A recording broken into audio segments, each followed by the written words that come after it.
So tonight's agenda is improper entry versus not entitled. Question is, what is it? What is the difference and how to apply the correct rule in this for this situation? So we're going to start with improper entry. So an excluded or sub enters in the field of play improperly when they don't get a signal from the referee or the table. They enter from the wrong area. They jump in the field of play or push off the wall, push off the bottom, or by affecting the alignment of the goal.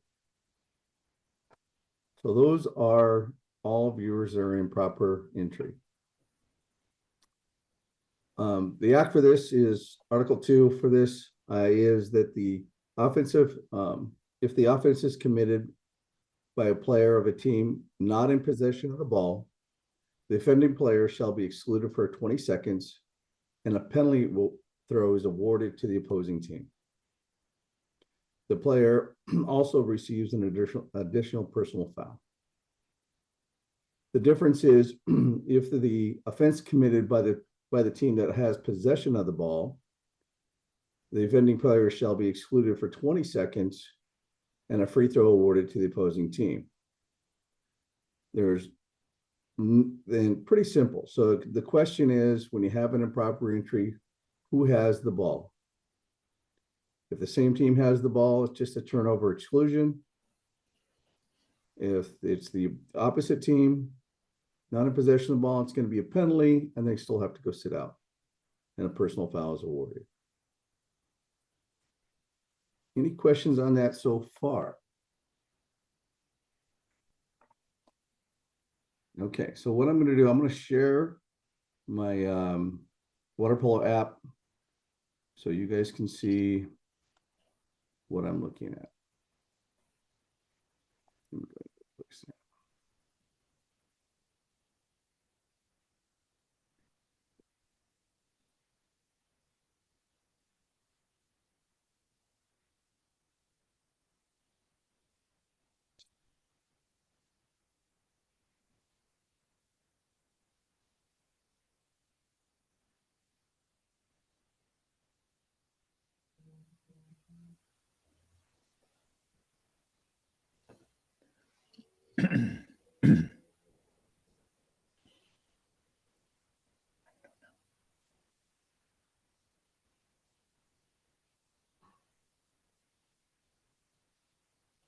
All right, can anybody see the screen? The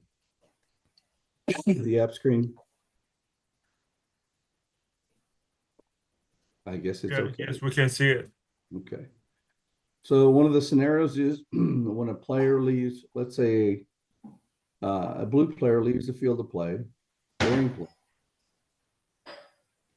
They accidentally leave. If they come back in anywhere except for the reentry area, since they don't have possession of the ball, this would be a penalty. Same thing applies if they go behind the goal line, but they're not in the reentry area, and they come in, it would be a penalty. They don't have the ball. The only exception is obviously if they come in, leave by mistake, they can come in as long as they come in through this area.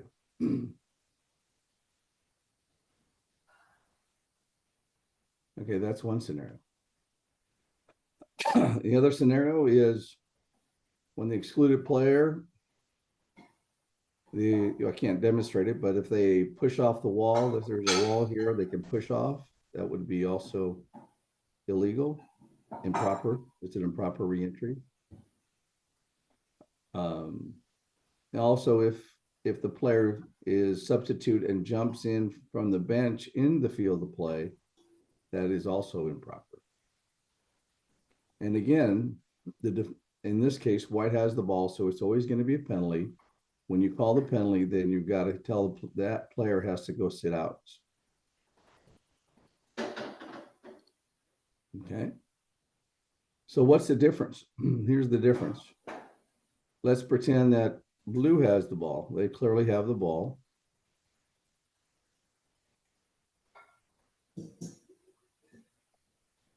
And let's say the player is trying to do a lifetime substitution, but they don't come in the right area. So in this case, because blue has the ball, it would be a turnover to white, and this player would be excluded. They do not get a penalty because blue has possession of the ball. But as soon as you turn the ball over, you exclude the improper player that is improper entry, and they have to go back out, and now they have to wait 20 seconds. And this goes for all the same scenarios. If they push off the bottom, same scenario. If they jump in from the field of play from the bench area, turnover exclusion. They don't come in the right area, or if they try to alter the goal, but usually that's because they're laying on the lane line. But so those are your scenarios for proper reentry, depending, and it all depends on who has the ball. So any questions so far about improper entry? Yes, I have a question. Sure. So let's say that player with the blue ball is one-on-one with the goalie, and in meantime, the lifetime substitution that was made correctly, the guy who get in is pushing the ball. Are you going to call against, or are you going to let the action happen since there's no advantage taken by the blue team? Well, that's not an advantage because it's improper. They should be, if they come in from the right area, we still have to call this call. No, he's coming from the right area, but he's going to push the wall. But in meantime, the ball is all the way on the other half. It's Okay, like, you're talking about pushing off the wall when everything's going this way. yes. So I don't think that the blue team create any. It's like an ant versus an elephant call. Yeah. Are you really going to call that ticky tack, or are you going to call it when it's really means something? Most of the time, it's when they're on defense. White has the ball, then he pushes off to interfere. That would be an immediate penalty. I guess in this situation, it's very important to see what advantage the player create by pushing the wall. I'm probably not going to be looking at this one player pushing off the wall, but the rule still is the rule. The question is, how are you going to apply it? It's your judgment. I mean, if the coach mentions it to you and you didn't see it, you didn't see it. Okay. But I'm not going to be focusing on this player. I'm going to be, usually everybody's already going down on the counterattack. Not you, but maybe your colleague being on the backcourt might see that and call it. I understand, but if it's still the right call, it's still the right call. If he decides to call it, it's the right call, then it's the right call. I'm not going to override that, but it's your judgment. Okay, thank you. Okay. Anybody else?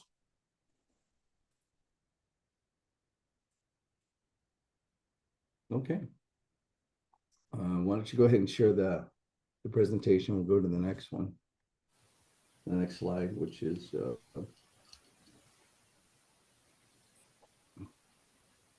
I have to stop sharing?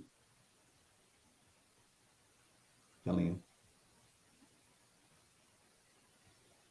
Is it showing up all right?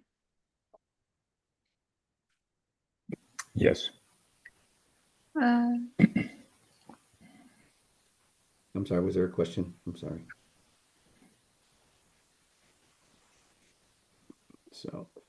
So with that, here's the question you're asking when you have an improper entry.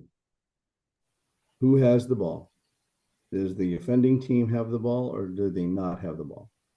If they have the ball, then they just lose the ball, and then we exclude them for 20 seconds.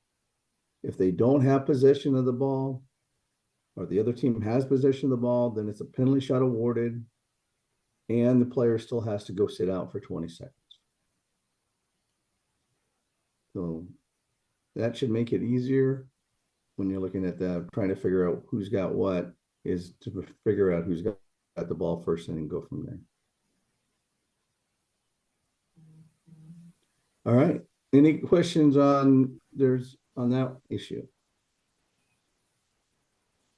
Okay. So let's go with what is not entitled. The rule reference is Rule 8, Section 6. Player is not entitled to participate for the following reasons. The player, a substitute who is not entitled to rules participate,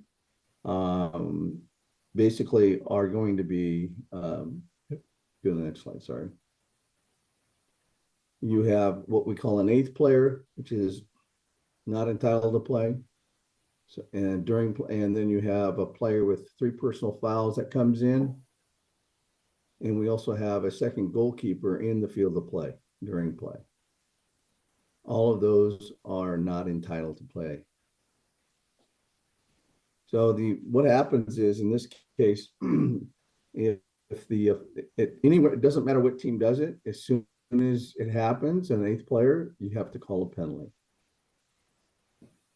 The player is done for the remainder of the game for the 8th player in this case. And if it's and then you're going to shoot a penalty shot with a substitute in the corner.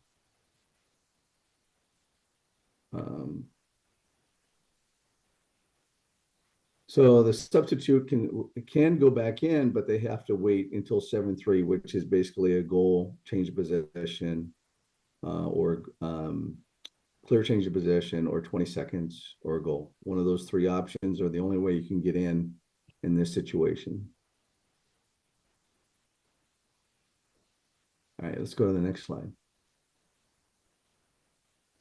Okay. So this is a continuation. So we have, in a case of an illegal entry, a player who clearly is red flagged, enters in illegally, is excluded for the remainder of the game with substitution. Substitution is the exclusionary for 20 seconds. So you're going to have a sub.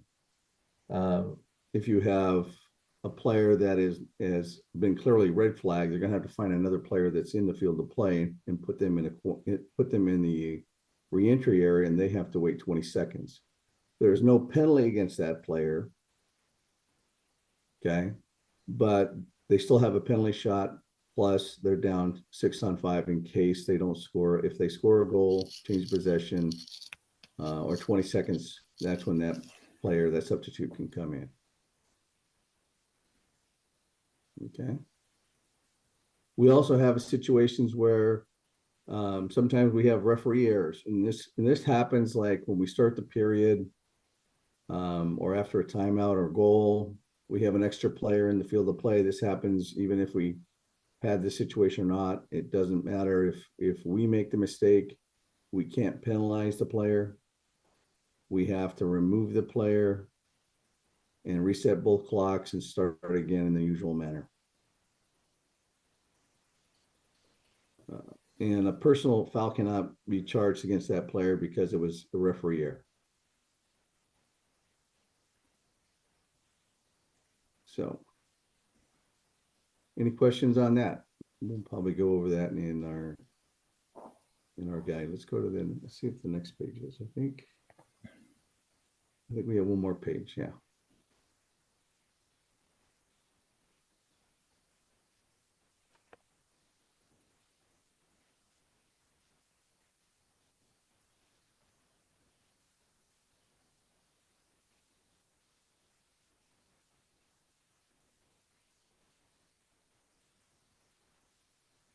Okay.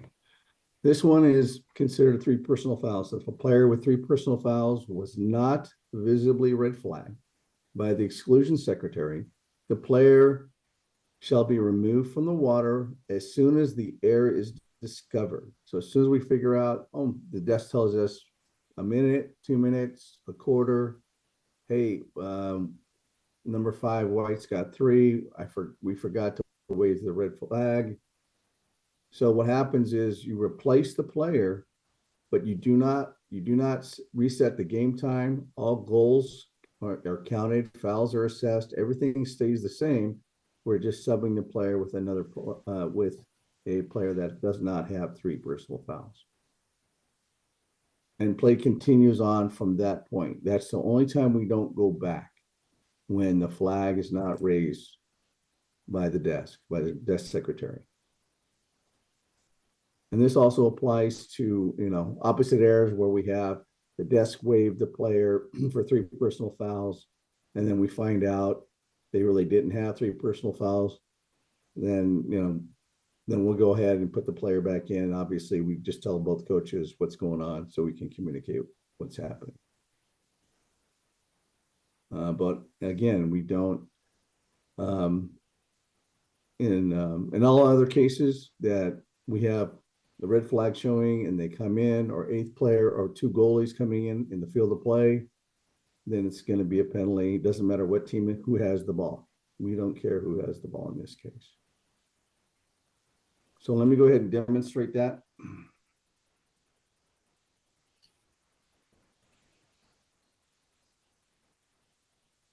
Just waiting. It's a little slow. Patrick, do you want to go ahead and ask your question? Yes, Mike, I have a question. What if that player who had a 3 personal foul already being excluded, he's still in the play and scored? Should we still keep that score or remove that goal? No, you continue on. Is it red flagged or not red flagged? Was he visibly red flagged and then he came in? Okay. If not red flag, that we just keep everything, right? I'm sorry. With not the visible red flag, right?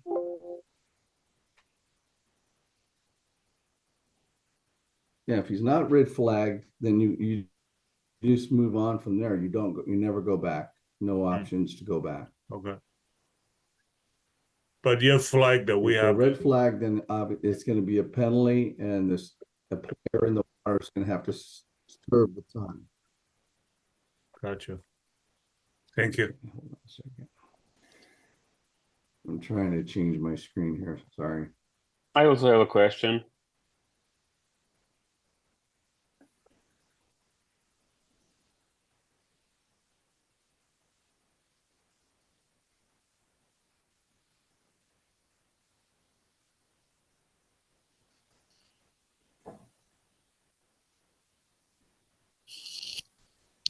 Again, sorry, having some technical difficulties.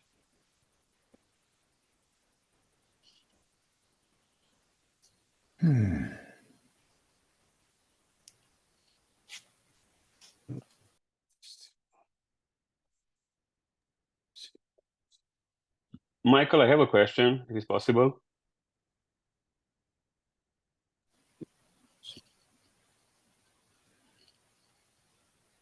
Sure.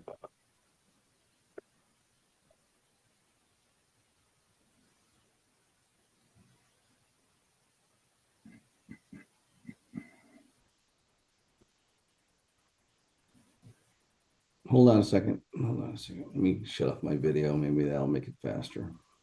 There we go. It does. Give me a second. Okay. What was your question? I'm sorry. So a player third foul is a penalty foul, and there is no visible red flag. Now the team take a penalty shot and they miss. Soon as they miss, it's gonna be the red flag is raised. What we should do in this situation? Should we continue after the penalty, or should we take the penalty? No, if they come in and they're red flag, you have to give them a penalty. No, I And- say that his third penalty, his third personal foul was a penalty, and there was no red flag. Now the team took the penalty and they missed the penalty. Soon as they miss the penalty, the red flag from the table is shown. So, how do we have to continue the game? Yeah, well, okay, so you're saying that they're taking the penalty shot, but they don't raise the red Exactly. flag at that time. You take with the illegal player in the water. And they leave the player wide, so they weren't visibly a red flag, is what you're saying. There's Right. no visible red flag. Yeah, so once you discover it, you sub the player out and then move on. But you discover right after the penalty, so you don't have to No, correct the No, you're not gonna situation. give, we're not gonna give them another penalty because the flag, the people on the desk did not raise the red flag. You Okay, can't punish twice. okay, I got it. But that's Thank a really you. good question, and that will happen. A lot of times the desk won't tell you. Most of the time, especially in club, they don't tell you until later on. So really the simple rule is if they don't tell you right away, then they before you administer the penalty shot, because during the interval time, that's okay. I mean, they can, if they tell you just before you do the penalty shot, hey, that guy's got number 5 has got 3. Okay, we'll sub them out, sub them in, shoot the penalty shot, and we move on. But you can't penalize the team that because the desk didn't do their job. I got it. And may I have another question? Sure. Okay, so during the man down situation, the coach would like to sub the player who was excluded. And he put another player in the re-entry area. Now, the team had a possession, the player is waved in, and both players are getting in. Oh, that's a good question. Which player is the illegal player in this situation? Okay, so let's go over this one. This is a good one. So let's say you got these two players. One player is excluded. One player is a substitute. And let's Yes. say they come in. Okay. They're both coming in the same time. Okay. It's not one is coming early and Right. one is coming after. So if it's simultaneous, the substitute is the one who's going to get the game exclusion. Eighth player. And Is the eighth player, right? Yes. He's the substitute. So the substitute comes in at the same time as the player that got excluded. They're the ones that are not entitled to play. They're done for the remainder of the game.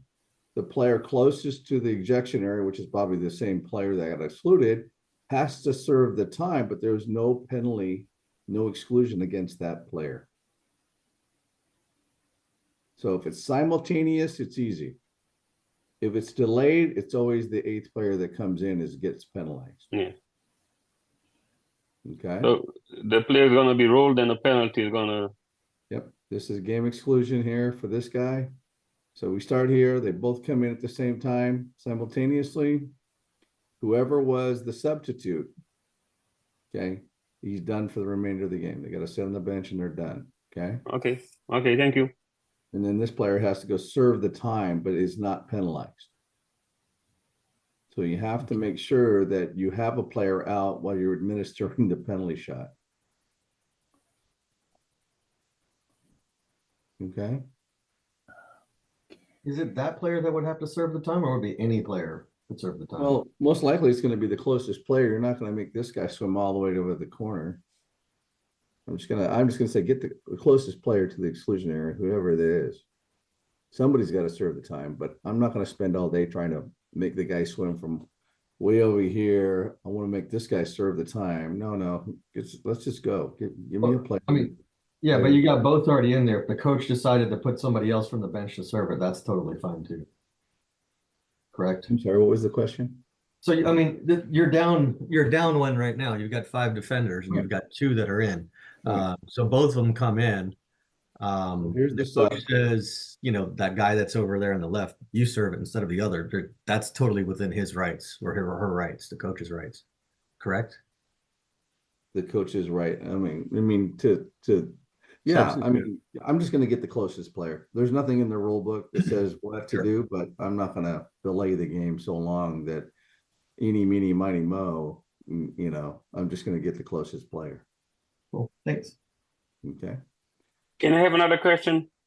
Sure, Victor. Okay, so it happens at clubs many times, So there is a shot at the goal, and the goal get in, but the ref disallowed the goal because it was inside of 2 situation, was 2-meter violation. In meantime, the coach not watching the refs sent 3 kids in the water, and they jump in the water for substitution, thinking it was a goal. Okay, So in this situation, how many kids you are going to roll? You are not going to roll the Well, 3 I'm of gonna- them. so right now you've got like, let's say the attack referee calls a contra foul as the ball goes in the cage. That's what. Yes. And then the coach thinks, oh, well, they got a goal. I'm gonna sub. So this player jumps in. Actually, you have 2 players. This player jumps in, and then this player starts to jump in, right? No, they jump simultaneous, like 2 I'm- or 3. I'm gonna call one of them out. Because it's not a fighting situation. So as soon as one player goes in, now you've got interval time. And you pick either one, right? Yeah, you can just pick one.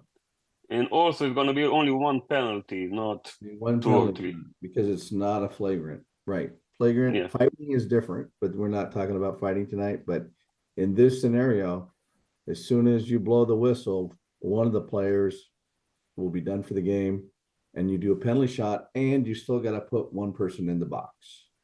Exactly, but you're not going to penalize with 1 penalty for each player they jump No. in. It's just the one player. 1 player. Okay. Thank you. Good question, though. Another scenario happens. We really didn't talk about it much, but for improper would be the scenario is,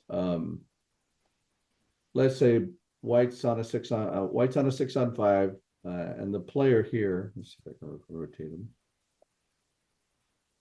Yeah, 7 blues out there now. And he's starting to swim out to the exclusion area. White shoots the ball over the cage. Blue's got the ball. The blue player sees that he's got the ball again. And what does he do? He starts to turn around and swim the other way. And when he does that, what's the call? Is there a call? He never left to go into the entry area. So what's the call here?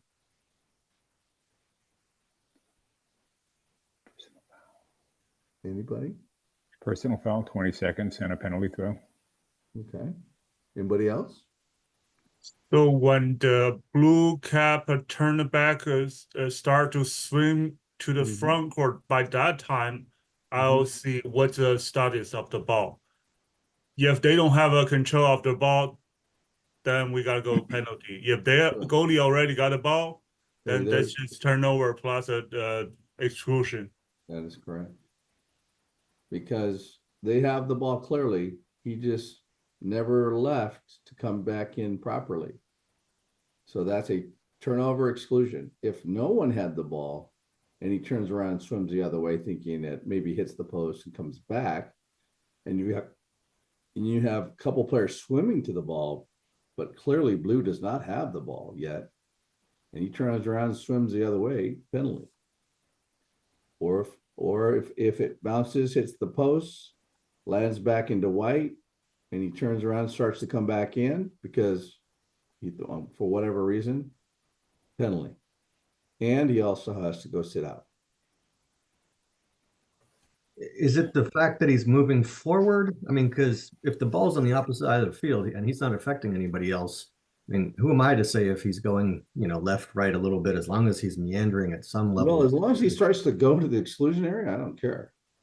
It's when he clearly turns around and goes the other way, I got a problem now. He's going this way. There's no reason he doesn't. And now let's say Blue's got the ball for sure. They stole the ball. And he's here, and then he just turns around, starts swimming the other way. I can't do that. You never left. You never actually served your time. You must go to the reentry area and come in. And the same thing applies if they come out this way. And then he doesn't go in, he doesn't come into the right spot. Same thing. Who's got the ball? Who's got the ball? Blue? Okay, turnover exclusion.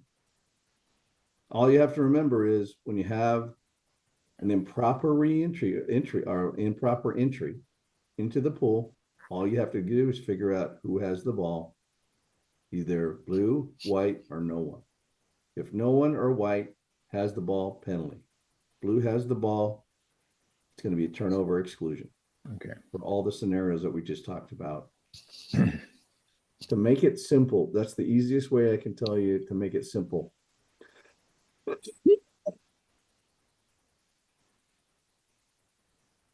And that also includes shot clock when they come in too early. So shot clock's running. And they're on a 6-on-5, white's ahead. They're on a 6-on-5. And he comes in before it's 20 seconds is served, penalty. Okay. So all those scenarios, who has the ball? Just ask yourself that question when that happens. You don't have to think about a lot about anything else when it's improper. And there's the shot clock. All right, any questions on that one?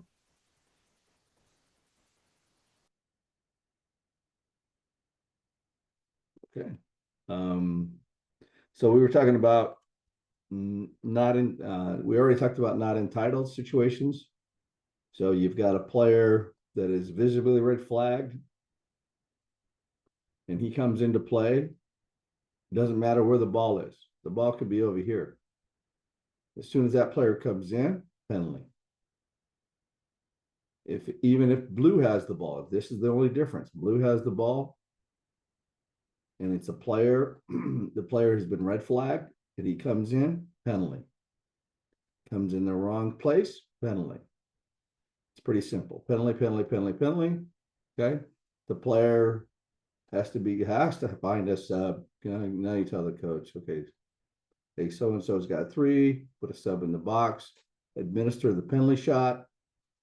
And then this player can come in at 7-3, which is goal, change of possession, goal, change of possession, or 20 seconds, whichever comes first.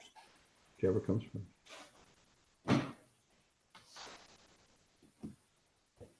May I have another question? Sure. So in a man down situation, Mm-hmm. a player is ejected, and after 10 seconds, still in defense, one of the referee waved the player in, and the other one call a penalty for that player getting in. Okay, good. That's a good situation. So you got one referee that waved the player in for whatever reason. Maybe they didn't realize what happened. The first thing I'd probably want to do is double check with the desk to find out what time the exclusion was and what time did we stop play. Because there could have been a shot and a rebound, and now the clock's not going to match. Is it an error by the referee, or is it an error by the desk? And if you know it's only been 10 seconds, yes, you can't penalize the player because the referee waved them in, so you have to put them back out. You would reset the clock to the time of the exclusion, reset the 30 seconds, and start all over. Because you're going to give the team an opportunity for a full 6-on-5. You're not going to start from that point.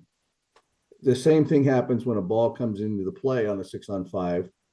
10 seconds elapsed, but it's no fault to anybody, but we're going to reset the clocks back to the time of the exclusion, reset the 30 seconds, and then reset the exclusion time.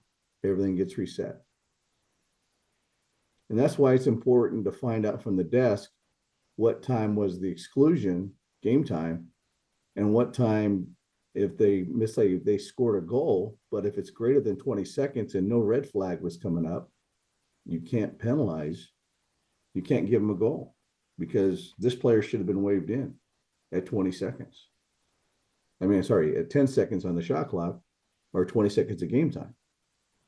If they score a goal when it's been 24 seconds, you can't award the goal. What do you do? How do you fix that?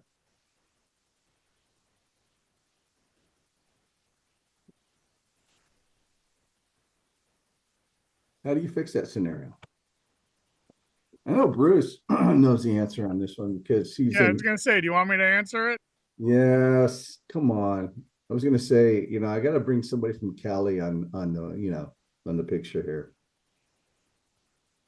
Okay, so you reset the clock to when the ejection would have ended. You reset the shot clock to 10 seconds. As soon as you blow the whistle, they should raise the flag and the person could come in at that point. Correct.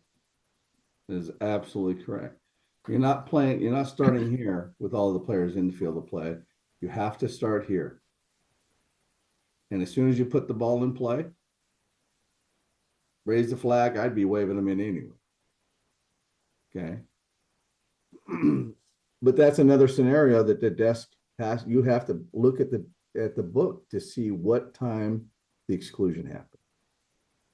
And then do the math. Has it been greater than 20 seconds? Okay. Then you can't count the goal. Okay. That's how you fix it. Any other scenarios where it's kind of confusing? Anybody else? Anything happened to them in the last couple of weeks? It's kind of I just don't know. Now's the time to ask. On an ejection, when they're trying to substitute, they both come in at the same time. Which one gets the game ejection? The substitute. The substitute always gets the game exclusion because they're the 8th player. 1, 2, 3, 4, 5, 6, 7, 8. Okay.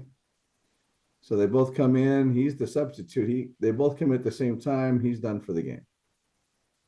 Obviously, if let's say the substitute comes in before the other player who got excluded comes in, he would be considered the 8th player. So he would be done for the game on the bench. Closest player to the reentry area has to serve the 20 seconds.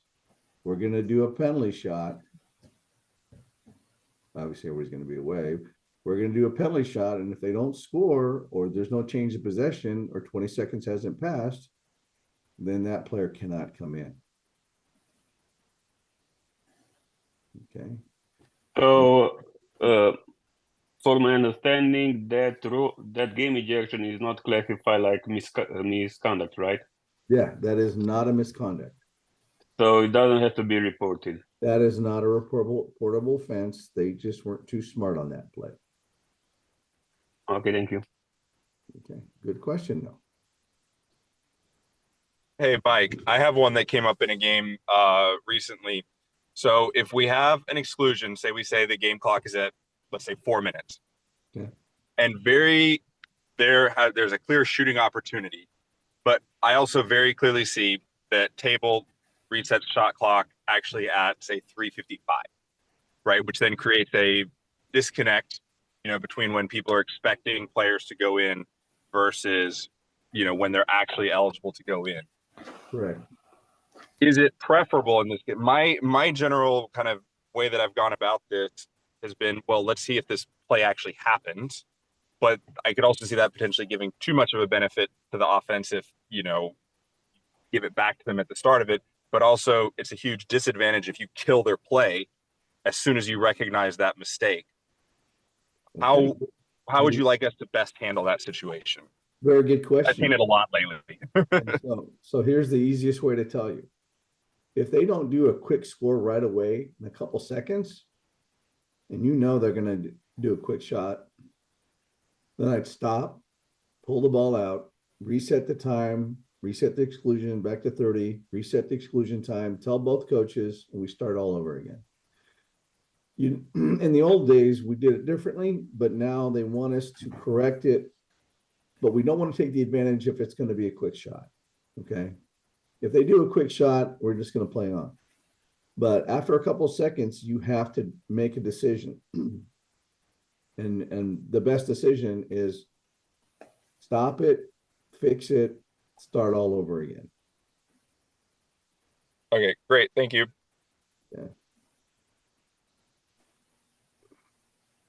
All right, I want to talk about something that's kind of in there, but what I do, I couldn't do the flags yet, but a lot of times you don't even know if the flag went up. And I don't know if all poles have or opposite side that the desk you can see, somebody can see the desk, but what I do when I talk to my desk, I tell them two things for the flags. They said, you know, hold the flag up for the appropriate color of the cap. If they get 3 personal fouls, I tell them to write the number at the top of the page of what color they are, dark or white, and only when they get 2 personal fouls, they put it at top so they can find it very quickly. Because once they find out it's that number, I want them to raise the flag and then tell the referee that's closest to the table, hey, 5 whites got 3 or 5 darks got 3, whoever it is. Now, what I do, let's say I've got the player is excluded and he is trying to go, he's trying to go out. Yeah. Change this. So he's swimming out. This player got excluded. He's swimming out. Okay. And the desk tells me when he gets here, a red flag on number, whatever this number is. I can't even see it from because I got it so small. And then, so first thing I do is, where's that player? Are they in the field of play? Okay. And I tell the person at the desk, hold the red flag until your arm falls off or they come out. So what happens is, now I know the flag's up. And then if the player does come in with the flag's up, I know I got a penalty. But we all make mistakes. So sometimes you ask the desk, when did you raise the flag? They don't know. They really have no idea. So you can't penalize them if they don't know when they raised the flag. The player could have already been out. Again, you can't penalize them.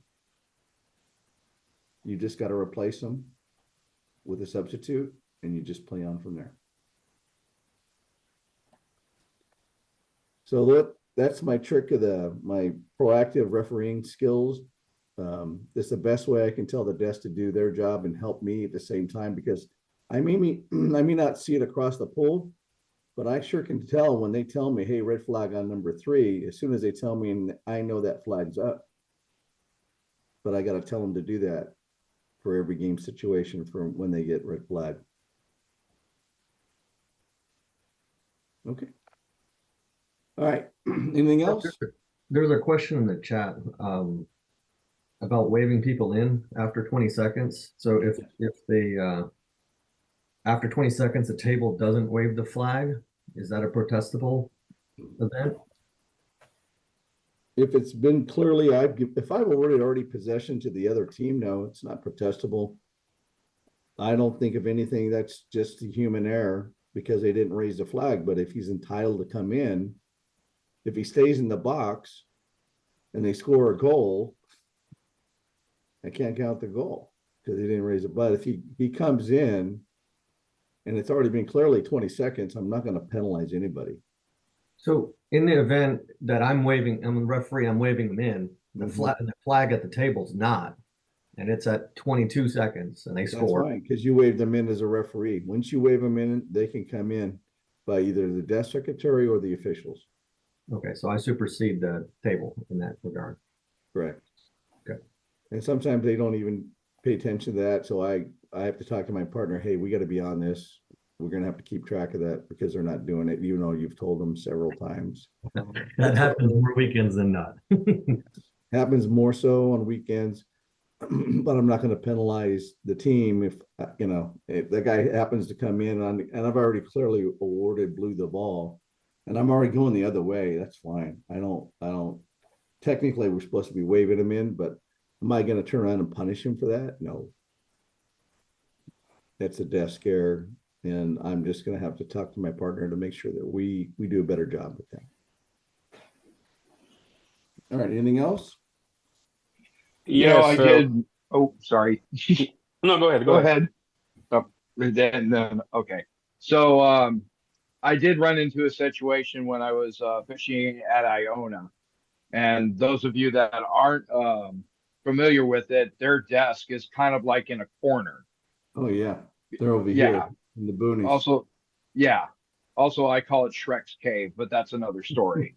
The one thing I did do is I had the ability, I had a 3 radio set up to where I could give the desk a radio to give a little bit more forceful backup to them for like re-entries, or even if somebody had three personals, and that way that you are proactive and you could do it that way. I mean, I know a lot of us have like the V6 radios or the FBMIs by EJ&S, and I know those can go in triplicate. And I know the V4 pluses can go in triplicate very easy. So it's just something, something to think about if you're ever running to a situation where you have a corner table versus, the standard. That is a good observation, and I would definitely agree with that. My question to you is yours radio headset an open mic on their end as well? Yes, it is. Everything, it's I have pretty much the same radios as, actually I was the one that said, hey, try this brand, it works great. So yes, everything's an open mic. Granted, yes, you have to watch what you say, but at least, as long as you keep it professional comms, it's not a big deal. Yeah, I meant the desk is an open mic, so it's sometimes Yes. just distracting. Oh no. Well, the what's nice is when the situation I was in, the lady with the books or the guy with the books, they were just, every time there was a communication on who is excluded, here's the time of the exclusion, and that's all the comms. The extra chatter from like the clock person or any other person that was helping out, you really didn't hear much of anything. All you heard was the person doing the books. I would definitely recommend going to AliExpress, ALI Express, and looking for a push to talk for the 3.5 jack. I have them. It works wonders, especially if you're by yourself and the desk is behind you. For whatever reason, a high school game or something, I just give them the other radio. It's push to talk, so I will never hear the chatter from the desk. And if they want to talk to me, like, hey, what number was that? They just push the button and talk to me. So I would actually look into, that's a great idea. If anybody's in, and that's also good for training other officials if you want to listen in and you're observing other officials referee. And you don't want them to be in the conversation, that would be another option, so you don't hear their conversation, somebody sitting next to each other while the 2 referees are trying to focus on the game. So that's a great tool, and I do use it, especially when I have if you have solo games for whatever reason. Really works high school, and it helps with the desk, so they don't have to turn around and point numbers at the desk. You just say the number. You still point to the pool to let the players know what's going on, but you don't have to ever turn around to the desk. Good suggestion. Anybody else with comments? So a player was excluded, and a different player from the same team is getting out. 8 seconds after, the player who's supposed to get out is attacking the player with the ball. So Okay, so let's see. So we have, let's say, okay, so we have this player is excluded, right? yes, But he doesn't leave, right? But the other, yeah, another starts to leave, right? Thinking that they're excluded. yes. Okay. So that's a good scenario. So what did you do? What did you do to fix this? What did you call a penalty against this guy? How did you fix that? So if another player is getting out, you have to stop it if it's not a probably goal situation, like imminent goal, you Right. have to stop it, making sure both player has to get out and one player has to play. Correct. And that is the correct way to do it. If you give the wrong number and the wrong number goes out, starts to go out, and then, or two players go out and one of them, and they don't do a quick shot, white doesn't do a quick shot on it. Take the ball out, reset the shot clock, reset. You're supposed to stop, get the right player out, right player in, reset the exclusion time, reset game time to the time of the exclusion, and reset the 20-second exclusion time. And then we start from there. And wherever you took the ball out, that's where it goes back in. Because one of the things that drive me crazy sometimes is sometimes we call an offensive foul, and we should be in, let's say it should have been a foul for one team. We pointed the wrong way. And what happens is we pull the ball out and tell everybody, hey, let's go set up this way. So we tell them to go set up. Well, in the meantime, the goalie, and we called the offensive foul over in this position, okay, at the 2, right? And we call the offensive foul, our exclusion by mistake. Oh, it's an offensive foul, I'm sorry. Okay, so we take the ball out. We tell these guys to go set up. There's no advantage to either team when you set up. But what happens is the goalie comes out here thinking it's like a timeout. So what happens is the referee throws the ball to the goalie. He's got an advantage. You just gave him an advantage. They let him take the free throw here versus where it should be. And if he doesn't swim there, I just throw the ball over there. He'll get it, but it's not a timeout. So you have to, wherever you take the ball out, that's exactly where you should be putting the ball back in play.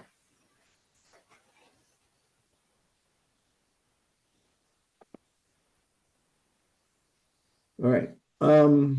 With that, unless there's any other questions, I'm going to just summarize. We'll go ahead and summarize this, and I'll unshare my screen here.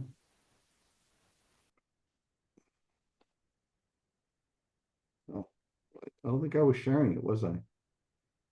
I was.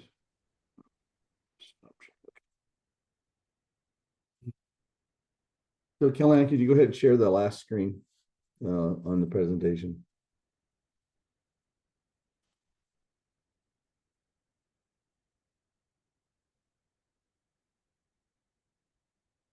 So we went over this scenario, what's it not entitled. So what's the difference? Really, the difference is an improper entry is committed by a player who otherwise is entitled to participate. They haven't run out of their 3 personal fouls. The difference is if it's an illegal entry committed by a player, they're not entitled to participate. And that also comes into the caveat as who has the ball, have they been waved in? So you have to look at those factors, not just you have to look at the situation. There's a couple slides I haven't fixed yet, and I will fix them kind of a flow like we did for the improper entry, and then we'll add them to this presentation, and then we'll send it out with the recording as well. Anybody else? All right. Thank you guys so much for everything. Appreciate any feedback.